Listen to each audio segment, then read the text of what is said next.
Day 3 challenge. Photo பார்த்த உடனே அந்த மொமெண்ட்ல அந்த பர்சன் யாருன்னு உங்களால ஐடென்டிஃபை பண்ண முடியுமா? It's possible for Rangaraj. Rangaraj can recollect 120 world person in seconds.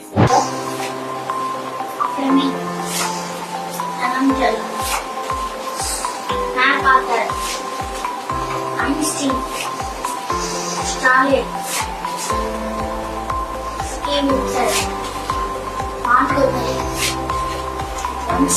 What are the skills Rangaraj possesses? Photographic memory, categorization, focus and attention, long-term memory. These are the skills he possesses to identify 120 world person in seconds. Now parents, let's go for the challenge. If 3 பேரோட போட்டோவை நம்ம ஸ்கிரீன்ல share பண்ணுவோம். அந்த iconic personality யாருன்றதை identify பண்ணி எவ்வளவு பேரை கரெக்டா ஐடென்டிஃபை பண்ணீங்கன்னு கமெண்ட்ல ஷேர் பண்ணுங்க. இந்த ஸ்கில் எப்படி பாசிபிள்னு சீக்கிரம் சொல்றதுக்கு ஹெக்ரு ரெடியா இருக்கு. DM பண்ணுங்க.